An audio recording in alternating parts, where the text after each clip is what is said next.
하나님은 우리와 함께 하기를 원하십니다. 우리가 인생을 살아가면서 내가 왜 살아야 하는지, 또 무엇 때문에 살아가야 하는지 나의 삶의 이유와 목적을 아는 것은 매우 중요합니다.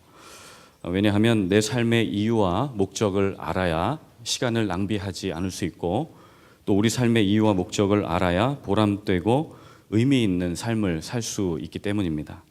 그리고 무엇보다 내 인생의 목적과 이유를 알 때 나의 현실을 정확하게 바라볼 수 있고, 나의 현실을 정확하게 직시할 수 있기 때문입니다. 국제 정신 분석가인 이무석 박사님은 마음이라는 책에서 인간은 두 개의 현실에서 살아간다라고 말씀을 합니다. 인간은 객관적 현실과 심리적 현실이라는 두 개의 현실을 갖고 있다. 하나는 객관적 현실로 눈에 보이는 현실이다. 그리고 다른 하나는 심리적 현실로 눈에 보이지 않는 마음에서 일어난다. 남들은 나의 객관적 현실을 보지만 나는 남들에게는 보이지 않는 주관적 현실인 심리적 현실을 산다, 이렇게 말씀을 합니다.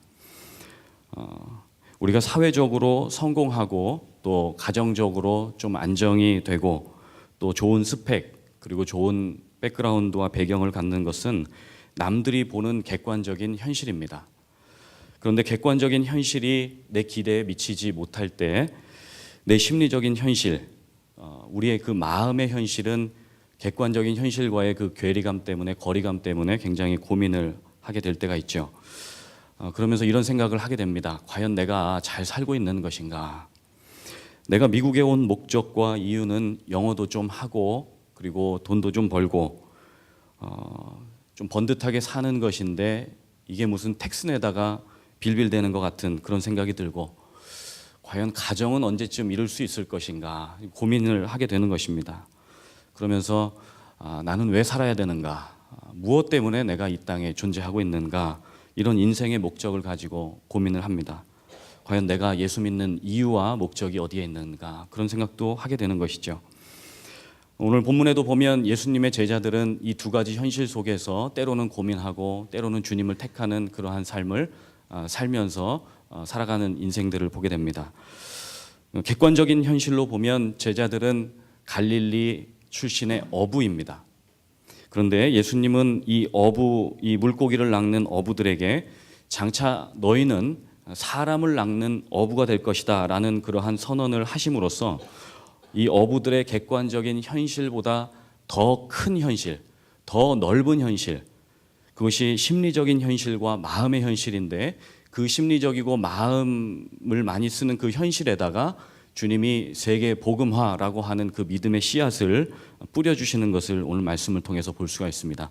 마태복음 4장 18절 말씀에 보면, 갈릴리 해변에 다니시다가 두 형제 곧 베드로라 하는 시몬과 그의 형제 안드레가 바다에 금을 던지는 것을 보시니 그들은 어부라 말씀하시되 나를 따라오너라 내가 너희를 사람을 낚는 어부가 되게 하리라 하시니, 이렇게 말씀을 합니다. 이 말씀은 그냥 단순히 물고기 몇 마리 낚는 것처럼 사람 몇 명 전도해라 그런 의미가 아닙니다. 더 큰 의미가 있는 것이죠. 장차 하나님 나라의 복음 사역을 위해서 이 전 세계에 예수의 피 묻은 복음을 전파해야 되는 그런 거룩한 사명을 가진 자로 주님이 불러주고 그렇게 컨택하고 계시다라고 하는 것이죠. 그래서 이렇게 사람을 낚는 어부로서의 사명을 요청했을 때 이 제자들이 어떻게 반응을 합니까? 마태복음 4장 22절에 보니까 어부들은 배도 버리고 아버지를 버려두고 곧 예수를 따라갔다, 이렇게 말씀을 하고 있습니다. 궁금한 게 있죠. 예수님이 과연 누구시기에 이단 단체의 교주도 아니고 어떻게 가정도 버리고 자기 생업도 버리고 배도 버리고 다 포기하고 예수를 따를 수 있었을까? 과연 예수는 누구인가? 우리가 생각해 보지 않을 수가 없습니다. 제자들의 삶을 송두리째 바꿔놓았던 그 예수 그리스도, 제자들의 인생의 목적과 이유를 새롭게 했던 그 예수님이 누구신가? 오늘 말씀을 통해서 좀 두 가지로 살펴보기를 원합니다. 첫째로 예수님은 누구신가? 예수님은 우리 삶에 기적을 베푸시는 구원자이시다라고 하는 것이죠. 오늘 본문의 배경에 보면 부활하신 예수께서 갈릴리로 오신다는 그 약속을 믿고 제자들이 갈릴리로 집합을 했습니다. 그래서 거기서 예수님이 언제 짜자잔 하고 나타나실지를 모르는 상황이었기 때문에 제자들이 지금 자기들의 생업을 위해서 그리고 예수님을 기다리는 이 무료한 시간을 좀 달래고자 다시 물고기 잡이를 시작하는 장면이 나오고 있습니다. 그런데 재밌는 것은 바로 이날 밤에 예수께서 처음에 제자들을 콜링하셨던, 사람을 낚는 어부 되게 해주겠다라고 콜링했던 그 장소가 바로 갈릴리였는데, 그때의 상황과 똑같은 상황이 연출이 되고 있습니다. 그것이 뭐냐면 제자들이 예수님을 만나기 전의 모습인데, 예수님 만나기 전에 그물을 아무리 던졌지만 그 물고기를 한 마리도 잡지 못하는 그러한 상황이 지금 이 상황이 연출이 되고 있는 것이죠. 요한복음 21장 3절에 보니까 시몬 베드로가 나는 물고기 잡으러 가노라 하니 그들이 우리도 함께 가겠다 하고 나가서 배에 올랐으나 그날 밤에 아무것도 잡지 못하였으니 라고 말씀을 합니다. 밤새도록 낚시를 했는데 아무것도 잡지 못했던 그 심정, 그 허탈함, 하루 종일 고생을 했는데 한 마리도 잡지 못했던 그 맥 빠지는 심정은 경험해 본 분들은 아실 것입니다. 더욱이 제자들은 어부들입니다. 이 갈릴리 바다가 낮에는 매우 덥기 때문에 물고기들이 더운데 수면 위로 올라오지 않죠. 그래서 바다 밑에 깊은 곳으로 내려갑니다. 제자들은 이러한 상황을 잘 아는 베테랑 어부들이죠. 그런데 가는 날이 장날이라고 유독 그날따라 빈 그물만 계속 올리는 것 아니겠습니까? 이게 우연의 일치일까요? 기상 악화 때문일까요? 이때 제자들의 이 고생스러운 모습을 다 옆에서 지켜보셨던 예수께서 한마디 하시니 기적이 일어난 것이죠. 그것이 요한복음 21장 5절 말씀인데요. 예수께서 이르시되 얘들아 너희에게 고기가 있느냐? 대답하되 없나이다. 이르시되 그물을 배 오른편에 던지라. 그리하면 잡으리라 하시니 이에 던졌더니 물고기가 많아 그물을 들 수 없더라 말씀합니다. 어부들이 바보는 아니죠. 자기들 나름대로 오른쪽에도 던져봤고 왼쪽에도 던져봤습니다. 앞에도 던져봤고 뒤에도 던져봤는데 아무 소득이 없었던 것이죠. 그런데 그들은 오른쪽에 한번 던져봐라 라고 하는 그 예수의 말 한마디에 그것을 그대로 실천했는데 기적이 일어난 것입니다. 어떤 학자는 이렇게 얘기합니다. 이것은 기적이 아니라 우연의 일치다. 왜냐하면 이 유대인들의 사고방식 속에는 오른쪽은 행운의 숫자, 행운의 방향을 가리키기 때문에 그냥 오른쪽에 던지라 해서 던졌더니 그냥 우연의 일치로, 그냥 행운으로, 그냥 얼떨결에 물고기 좀 많이 잡게 됐다. 이러한 해석을 얘기하는 학자들이 있는 것이죠. 근데 만약에 그렇게 해석을 한다면 과연 예수님은 우리 삶의 구원자도 아니고 우리 삶의 기적을 일으켜주는 분도 아닌 그런 요술 램프, 마치 램프의 요정, 그런 램프의 마법사, 이런 정도의 수준으로 예수님을 전락시키는 해석밖에 되지 않는 것이죠. 예수님을 평가절하하는 해석입니다. 그런데 사도 요한이 요한복음에 이 기적 사건을 기록한 이유는 기적 자체의 목적이 있는 것이 아니라 단순히 물고기를 많이 잡았다, 이러한 것에 목적이 있는 것이 아니라 제자들의 삶의 이유와 목적을 분명히 알려주기 위함이었습니다.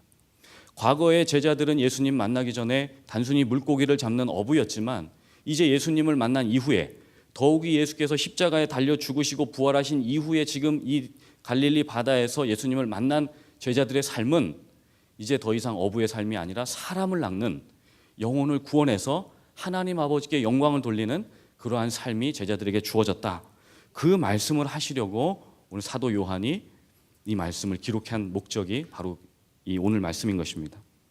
그래서 여기서 그물을 들어 올렸다, 그물을 들었다라고 하는 것은 요한복음 6장과 요한복음 12장에 나와 있는 그 단어와 똑같은 단어입니다.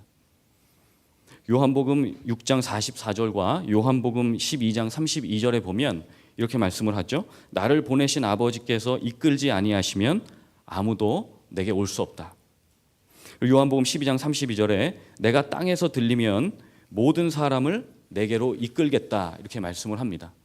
그러니까 그물에서 물고기를 들어 올렸다라고 하는 것은 예수께서 사람들을 우리 가운데로 이끌어 주셨다라는 단어와 같은 것이고, 우리가 사람들을 들어 올린다라고 하는 것이 예수께서 우리를 통해 사람들을 당신께로 이끌어 주는 분이다. 단순히 그물에 물고기를 건져 올리는 의미가 아니라 사람을 구원하고 우리 가족을 구원하고 예수 믿지 않는 내 친구들을 구원하는, 그들을 들어 올려주는데 바로 이 단어가 똑같이 사용된다라고 하는 것이죠. 그래서 예수님의 도움이 없을 때는 빈금을 치는 인생, 허탕을 치는 인생이었지만 예수님이 도와주시니까 풍성한 수확을 거두는 인생이 되었다라고 하는 것이죠. 이 말씀은 우리 모두는 예수님의 도움이 필요하다라고 하는 것입니다. 여기 모인 저와 여러분들 우리 모두가 예수님의 도움이 필요 없는 사람은 아무도 없습니다. 그 말은 바꾸어 말하면 예수님의 도움을 받아서 예수님을 통해서 우리 삶의 기적이 일어날 수 있다. 예수께서 맡기신 그 사명을 완수해 나갈 때 예수께서 우리 삶에 하나하나 기적을 보여주신다라고 하는 말씀입니다. 그것이 바로 우리 인생을 향한 예수 그리스도의 소명, 우리가 받은 그 소명과 사명인 것이죠. 탁월한 기독교 변증가인 오스 기니스는 소명에 대해서 이렇게 설명을 하십니다. 자, 소명이란 무엇인가? 소명이란 하나님이 우리를 그분께로 부르셨기에 우리의 존재 전체, 우리의 행위 전체, 우리의 소유 전체가 특별한 헌신과 역동성으로 그분의 소환에 응답하여 그분을 섬기는 데 투자된다라고 하는 진리이다. 이렇게 설명을 했습니다. 그분의 소환에 응답하여 하나님의 부르심에 따라 존재 전체를 드린 분이 있습니다. 그리고 행위 전체를 드린 분이 있고 소유 전체를 드렸던 여러분 혹시 아시는지요? 강영우 박사님의 삶을 잠깐 소개하고자 합니다. 그분의 책 내 눈에는 희망만 보였다라고 하는데 이런 인생 스토리를 이야기합니다. 어머니는 내가 평생을 시각장애인으로 살아야 한다는 말을 들으시고 그 충격을 이기지 못한 채 결국 뇌졸중으로 얼마 후 세상을 떠나셨다. 내가 눈을 잃은 그날 나는 어머니도 잃었다. 졸지의 가장이 된 큰 누나는 학업을 포기하고 평화시장 봉제공으로 취직을 했다. 그렇게 거의 2년을 일만 하다가 누나도 어머니를 따라 하나님 곁으로 가버렸다. 누나가 떠나던 그날 나는 어린 두 동생을 끌어안고 울고 또 울었다. 세상에 이런 가혹한 형벌이 또 있을까? 내가 무슨 죄를 그렇게 크게 지었다고 이런 벌을 내리시는 건지 하나님이 원망스럽기만 했다. 불과 4년이라는 시간 동안 나는 졸지에 부모도 누나도 나의 눈도 잃었다. 나는 절망 속에서 몸부림치고 있었다. 그런데 놀라운 것은 이런 시련 속에서도 나의 신앙은 흔들림이 없었다는 것이다. 이것이 나의 장애 극복의 첫 걸음이었고 나의 신앙적 갈등을 해결하는 열쇠가 되었다. 이렇게 말씀을 합니다. 말씀에 그 책에 나와 있는 것처럼 강영우 박사님은 중학교 때 두 시력을 잃게 되고 또 실명한 후에 가족을 잃었습니다. 시각장애인 고아가 되었는데 그러한 역경과 고난 속에서도 연세대를 졸업하고 미국에서 교육학 박사 학위를 받게 되었습니다. 그리고 미국 백악관의 장애위원회 정책 차관보를 한 8년간 지내셨고 그리고 유엔에서 세계장애위원회 부의장 겸 루즈벨트 재단의 고문 이사로서 7억 명에 가까운 세계 장애인들을 섬기는 그러한 희망의 전도자가 되었습니다. 그가 장애를 극복하고 이렇게 귀한 삶을 살 수 있었던 것은 하나님이 당신을 통해서 하실 일이 분명히 있었다. 그 소명을 붙잡는 인생이었기 때문에 그 삶이 가능했다라고 말씀을 합니다. 그래서 이 박사님의 삶을 지탱해 주었던 말씀으로 요한복음 9장 말씀을 들고 있는데요. 9장 말씀에 보면 이렇게 이야기를 하죠. 예수께서 길을 가실 때에 날 때부터 맹인된 사람을 보신지라. 제자들이 물어 이르되 라삐여 이 사람이 맹인으로 난 것이 누구의 죄로 인함이니이까? 자기니이까 그의 부모니이까? 예수께서 대답하시되 이 사람이나 그 부모의 죄로 인한 것이 아니라 그에게서 하나님이 하시는 일을 나타내고자 하심이라. 이렇게 말씀을 합니다. 강 박사님 같은 이 맹인 장애우에게도 핸디캡을 가지고 있는 사람에게도 하나님이 하실 일이 반드시 있다. 그 소명을 붙잡았던 것입니다. 그것이 무엇인가? 당신과 같은 장애우들에게 그리스도의 복음을 전함으로 희망과 소망을 주는 그러한 복음 전도자로서의 사명, 그것이 하나님이 내게 맡기신 하나님의 일이었다. 그 일, 그 영혼 구원의 일을 붙잡는 인생을 사셨기 때문에 이러한 위대한 삶을 살 수 있었다라고 고백을 하고 있습니다. 제가 얼마 전에 그 청년들과 좀 대화를 나눌 일이 있었습니다. 같이 이렇게 커피숍에 만나가지고 대화를 하는데 그때 저희들의 눈가에 눈물이 고였습니다. 왜냐하면 청년들과 제 삶의 이유와 목적이 공통적으로 예수 그리스도의 복음을 전하는 인생이었기 때문입니다. 거기에서 좀 영어가 편한 청년이 있었는데 이 청년이 저한테 이렇게 얘기를 합니다. 목사님, 저는 라버금위에서 살고 싶습니다.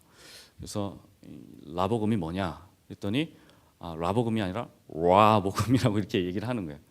그래서 그럼 라가 무슨 뜻이냐 그러니까 RAW 이렇게 얘기하면서 익히지 않은 날 것, 생 것을 라라고 이렇게 얘기를 하더라고요. 발음 괜찮습니까? 네. 라. 네. 그래서 이 청년이 얘기하는 거예요. 나는 라복음 위해서 살고 싶습니다. 그래서 제가 얘기했어요. 라복음이라는 거는 없어. 예수 복음밖에 없는 거야. 근데 이 청년의 마음이 얼마나 귀합니까? 이 복음을 대하는 태도가 너무 귀한 것이죠. 이 청년이 얘기했던 그 복음에 대한 정신과 그 태도는 무엇인가? 예수 믿으면 복 받고, 예수 믿으면 성공하고, 예수 믿으면 이 땅에서 물질 축복 받는다. 그런 개념의 복음이 아니라 농도 100%의 예수 복음, 농도 100%의 전혀 세상 것들과 희석되지 않은 예수 그리스도의 그 피복음, 그 십자가의 복음, 그 복음 위에서 살고 싶다라고 고백을 했던 것이죠. 그러나 십자가의 복음 그 이후에 예수 그리스도께서 죽음의 권세를 이기시고 다시 부활하신 그 복음, 그 부활의 복음, 그 부활의 복음으로 살고 싶다는 그 청년의 복음, 그 마음, 그것을 제가 전해받게 되었던 것이죠. 그리고 이 청년은 더 나아가서 십자가 복음뿐만 아니라 부활의 복음뿐만 아니라 이제 다시 오셔서 우리를 구원하시겠다라고 얘기하시는 그 세컨드 커밍, 예수께서 다시 오셔서 우리를 구원하시겠다라고 얘기하시는 그 예수의 재림의 복음, 십자가와 부활과 재림의 복음, 그것이 그 청년의 인생의 목적이었고 저의 목적이었고 그날 얘기를 나누는 우리들의 목적이었습니다. 그래서 우리가 얘기를 나누는 그 1시간 반 동안에 우리가 함께 울고 함께 기도하고 함께 예수를 생각하면서 우리 가운데 뜨거운 그러한 예수의 눈물을 경험하게 되었던 것이죠.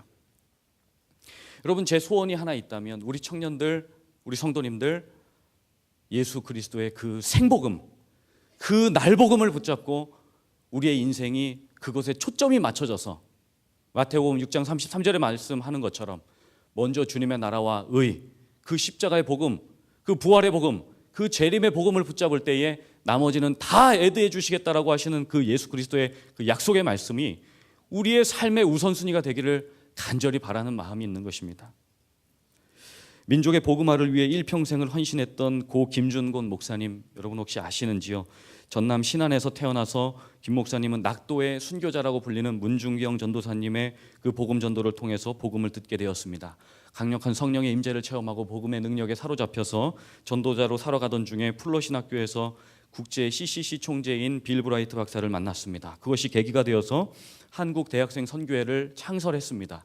이 대학생 선교회를 통해서 세계 복음화를 이루는 데 일조했는데 10만 명 이상의 선교사를 파송하고 30만 명 이상의 대학생들을 복음화하는 데 일생을 바쳤습니다. 김준곤 목사님이 지으신 민족 복음화의 꿈이란 시가 우리 가운데 그리스도의 계절이라고 하는 찬양으로 불려지게 되었죠. 그 시를 제가 잠깐 좀 나누기를 원합니다. 어머니처럼 하나밖에 없는 내 조국, 어디를 찔러도 내 몸같이 아픈 내 조국, 이 민족 마음마다, 가정마다, 교회마다, 사회의 구석구석, 금수강산 자연 환경에도 하나님 나라가 임하게 하시고 뜻이 하늘에서처럼 이 땅에서 이루어지게 하옵소서. 이 땅에 태어나는 어린이마다 하나님, 어머니의 신앙의 탯줄, 기도의 젖줄, 말씀의 핏줄에서 자라가게 하시고 집집마다 이 집의 주인은 예수님이라고 고백하게 하시고 기업주들은 이 회사의 사장은 예수님이고 나는 관리인이라고 고백하는 민족, 두메마을 우물가의 여인들의 입에서도 공장의 직공들, 바다의 선원들의 입에서도 찬송이 터져나오게 하시고 각급 학교 교실에서 성경이 필수 과목처럼 배워지고 국회나 각 의가 모일 때에도 주의 뜻이 먼저 물어지게 하시고 국제시장에서 한국제 물건들은 한국인의 신앙과 양심이 을의 보증수표처럼 믿어지는 민족, 여호와를 자기 하나님으로 삼고 예수 그리스도를 주로 삼으며 신구약 성경을 신앙과 행위의 표준으로 삼는 민족, 민족의식과 예수의식이 하나 된 지상 최초의 민족, 그리하여 수십만의 젊은이들이 예수의 꿈을 꾸고 인류 구원의 환상을 보며 한 손에는 복음을 다른 한 손에는 사랑을 들고 지구촌 구석구석을 누비는 거룩한 민족이 되게 하옵소서. 저는 소망하는 것입니다. 여러분, 하나님께서 온 세계 중에서 보잘것없는 이 대한민국을 택하셔서 예수 믿는 민족 되게 하시고 예수를 믿음으로 그 나라가 복을 받고 하나님의 은총 가운데 있게 되었다면 모든 영광은 하나님이 받으셔야 되는 것이 합당한 것입니다. 만약 우리 교회가 이민사회 가운데 존중을 받고 기감이 되는 교회가 되었다면 그것이 이 교회를 살리신 예수 그리스도의 그 피복음 때문에, 예수의 복음 때문에 우리 교회가 귀감이 되는 교회가 되었다면 우리 교회를 통해 모든 영광은 예수 그리스도가 받으셔야 합당하다라고 하는 것이죠.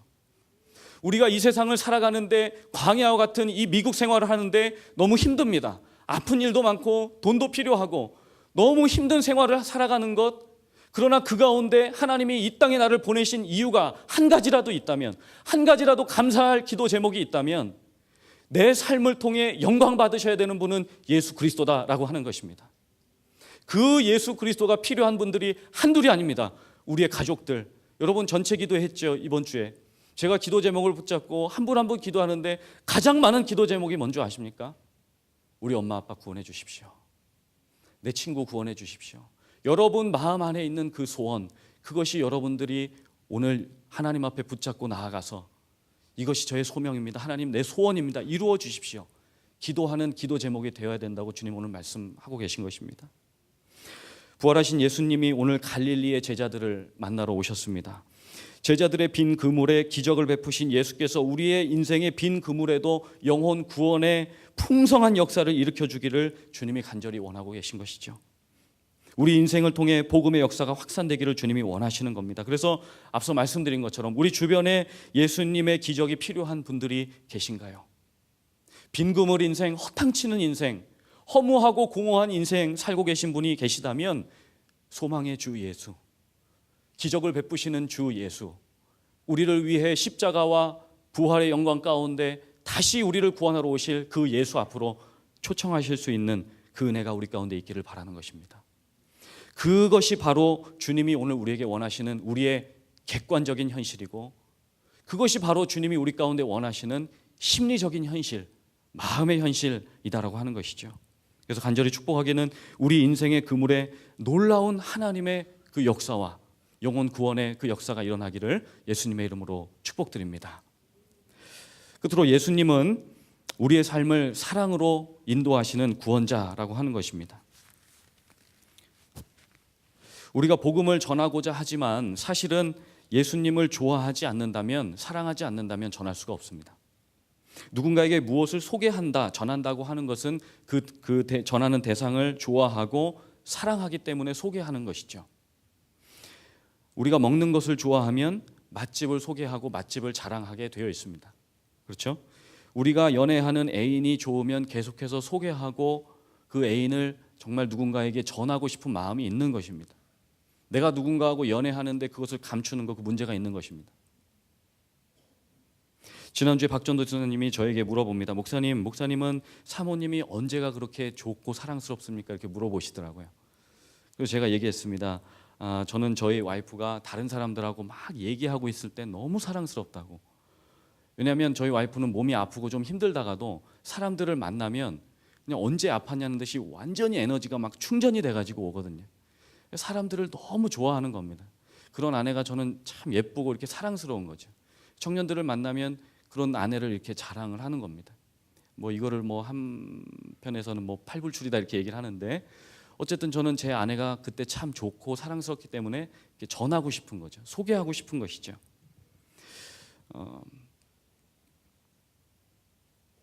제가 지난번에 한번 말씀드린 것처럼 그 한번 유시화 시인의 시를 한번 얘기했던 적이 있죠. 나는 그대가 곁에 있어도 그대가 그립다. 벌써 까먹으셨나요? 지난번에 그 시가 좋아가지고 제목이 뭐냐고 막 얘기한 사람도 있었는데, 제가 와이프가 옆에 있어도 이렇게 사랑스럽고 전해주고 싶고 이렇게 자랑하고 싶은 것처럼, 제가 앞서도 말씀드린 것처럼 제 마음 가운데 정말 제가 그리워하고 제가 사랑하는 분이 있습니다. 그분은 바로 예수 그리스도시죠. 청년들하고 예수님에 대해서 얘기하고 있으면 제 가슴이 터질 것 같습니다. 청년들하고 제가 예수 얘기를 하면 그 청년도 울고 저도 웁니다. 예수가 너무 사랑스럽고 예수가 그립고 예수가 곁에 있어도 예수가 보고 싶은 것이죠.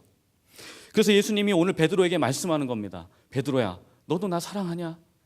너도 내가 그립냐?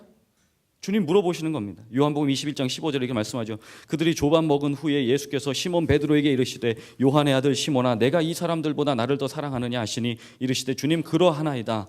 내가 주님을 사랑하는 줄 주님께서 아시나이다. 이르시되 내 어린 양을 먹이라. 내 어린 양을 먹이라라고 하는 말씀은 베드로의 인생의 목적이 생선 낚는 어부가 아니라 이제는 사람 낚는 어부로서의 천국 백성들을 구원하는, 이끌어내는 그러한 사명이 너에게 있다라고 재확인시켜주는 작업이죠. 그런데 중요한 것은 이 사명을 주시기 전에, 이것을 재확인시켜 주시기 전에, 영혼 구원의 사명을 주시기 전에 주님이 뭐부터 하십니까? 너 나 사랑하니? 그 사랑을 확인하시는 겁니다. 내가 이 사람들보다 나를 더 사랑하느냐? 이것을 원문 해석에 보면 이렇게 말씀하는 겁니다. 너의 동료, 너의 인간관계 네트워크, 생업, 물고기 잡는 거, 그런 것보다 네가 나를 더 사랑하느냐? 주님이 이렇게 물어보시는 거죠. 이 질문에 대해 베드로가 뭐라고 얘기합니까? 내가 주님을 사랑하는 줄 주님이 잘 아시지 않습니까? 예스, 맞습니다. 내가 주님 사랑합니다. 이렇게 고백을 합니다.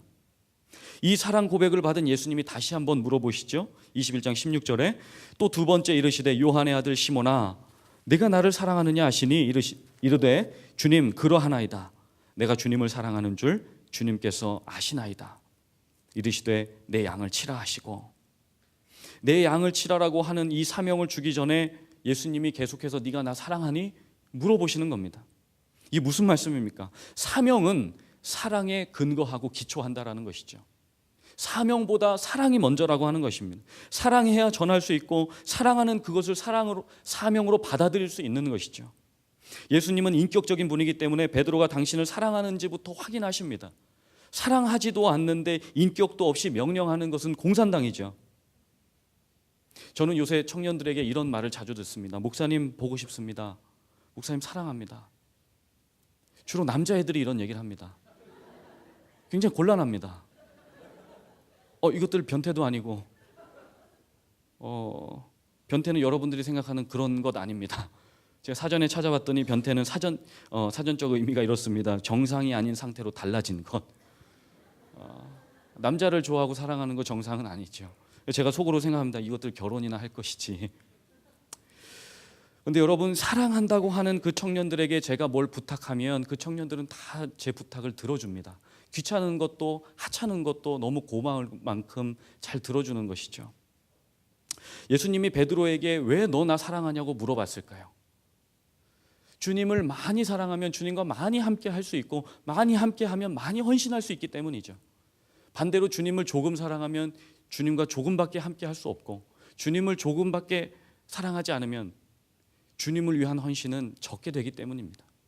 주님은 만민을 구원하는 이 귀한 선교 사역을 위해서, 만인을 구원하는 사역을 위해서 베드로에게 베드로야 너 지금 나 사랑하니? 이것을 계속해서 물어보고 있는 것이죠.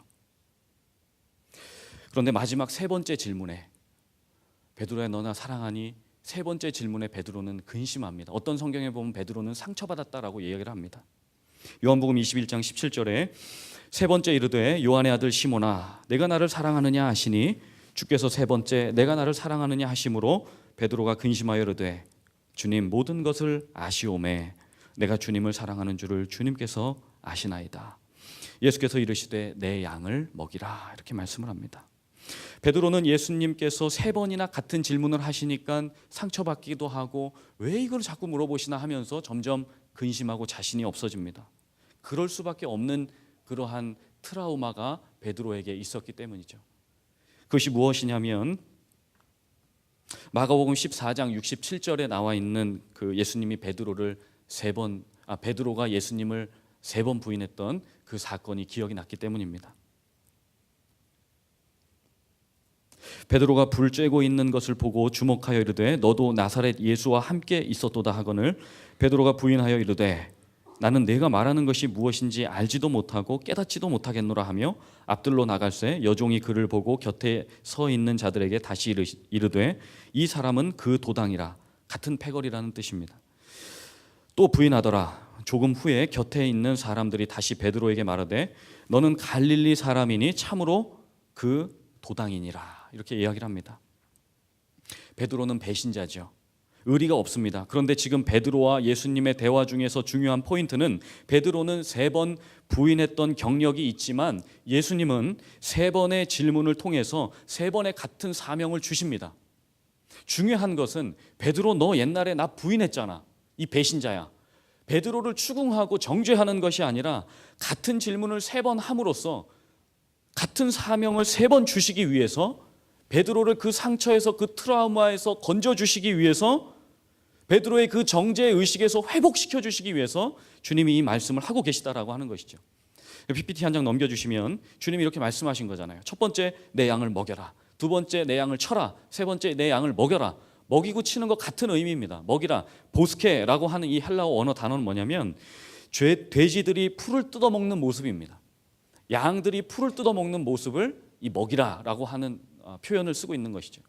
그러면 치라라고 하는 것은 포이마이네라고 하는 뜻에서 돼지와 양들을 치는 목자, 그들의 주인을 의미합니다.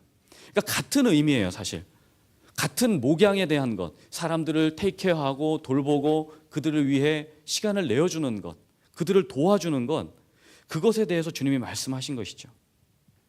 그런데 여러분, 상식적으로 언뜻 생각해 보면 인간관계 안에서 베드로는 의리도 없는 배신자죠. 스승을 버린 대죄인입니다. 언행일치가 되지 않는 사람이에요. 말과 행동이 다릅니다. 그런데 예수님은 그가 과거에 무슨 말을 했건, 과거에 어떤 죄를 지었건 그것에 관심이 없다는 게 오늘 말씀의 포인트입니다. 오히려 주님의 관심은 현재 네가 나를 사랑하니? 그렇다면 미래에는 내 양떼를 맡겨줄게. 내 양떼들을 좀 돌봐주어라. 주님은 그것에 포인트가 있는 것입니다. 주님의 관심은 과거가 아니라 현재에 있고, 현재에 있고, 이 현재에 있는 그 믿음이 다시 미래로 가고 있다라고 하는 것입니다. 여러분, 요한복음 8장 말씀 혹시 아십니까? 가늠하다 현장에 잡힌 여인 돌로 치라 할 때 주님이 돌로 치지 않고 정죄하지 않으시죠. 요한복음 8장 3절 말씀에 보면 이런 말씀이 있습니다. 서기관과 바리새인들이 음행 중에 잡힌 여자를 끌고 와서 가운데 세우고 예수께 말하되, 선생이여, 이 여자가 가늠하다가 현장에서 잡혔나이다. 모세는 율법에 이러한 여자를 돌로 치라 명하였거니와 선생님은 어떻게 말하겠나이까? 일어나 이르시되, 너희 중에 죄 없는 자가 먼저 돌로 치라.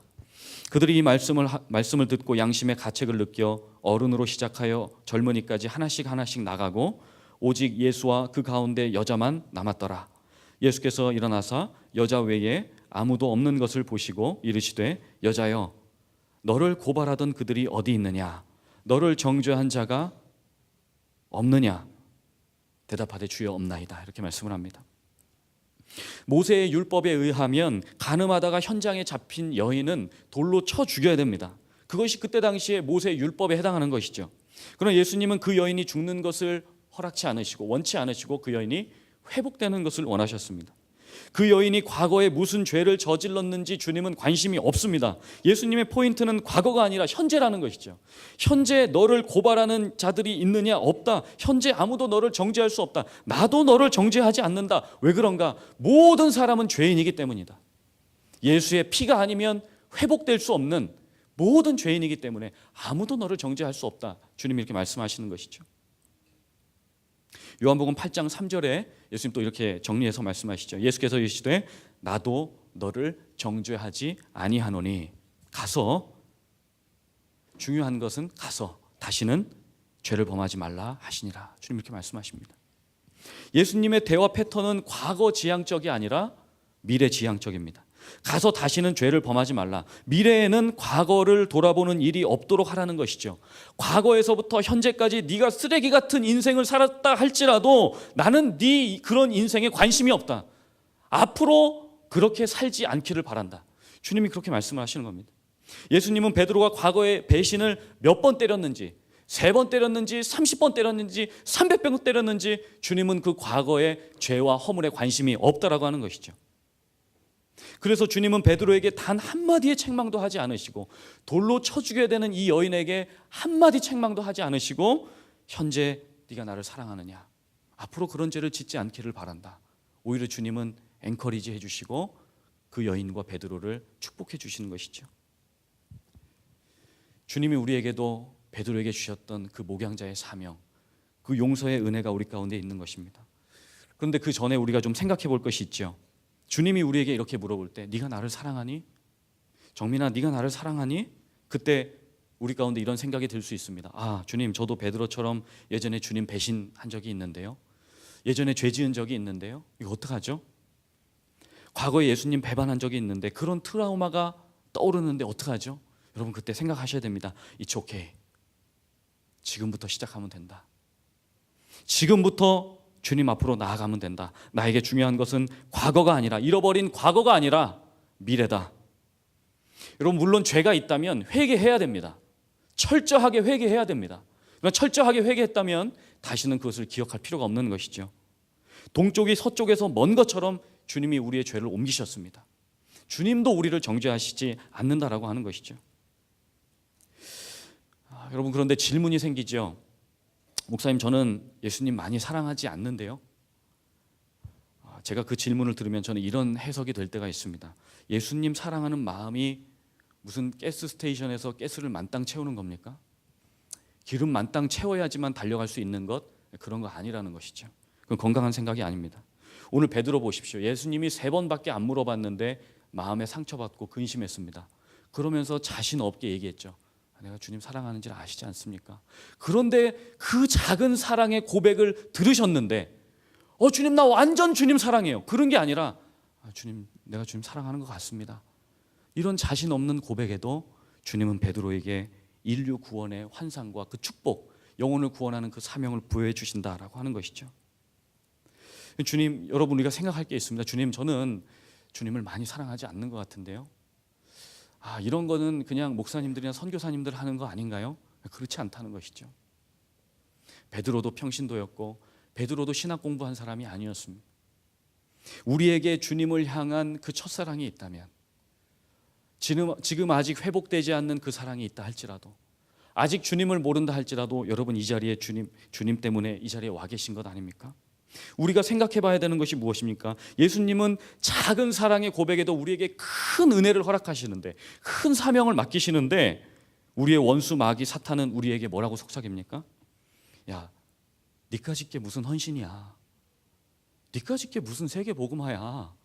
야, 베드로, 너 정신 차려. 너 미친 거 아니야? 너같이 그렇게 자신 없이 예수님 사랑한다고 고백하면 너 같은 인생 쓰임 받을 수가 없어. 너 잘 생각해 봐라. 너 머리가 있으면 좀 생각해 봐라.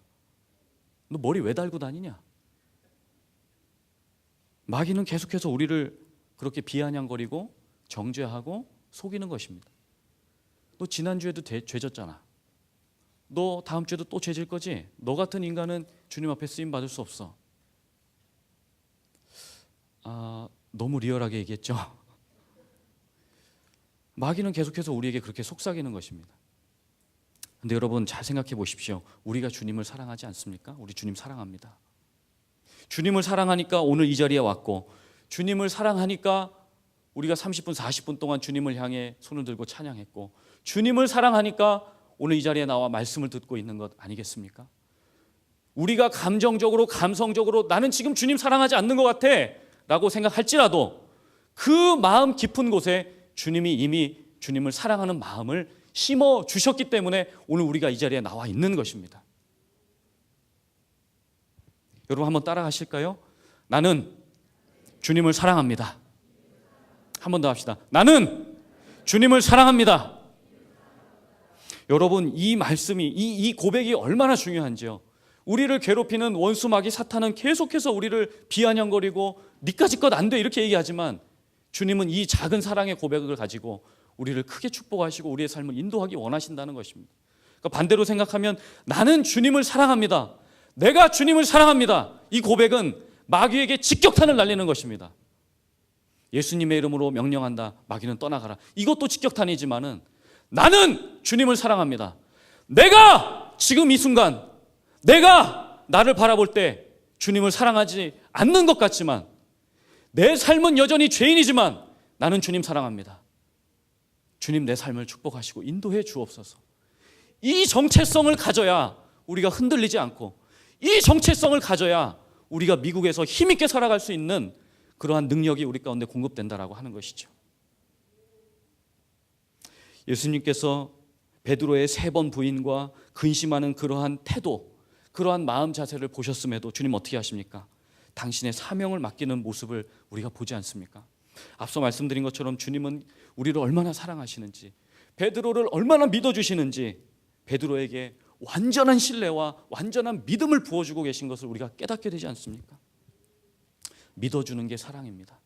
제가 초등학교 때 저희 큰 형님으로 불리는 저희 누나가 대검에서 근무했습니다. 근데 그때 좀 어려운 일이 있었어요. 큰 누나에게 좀 어려운 일이 있었죠.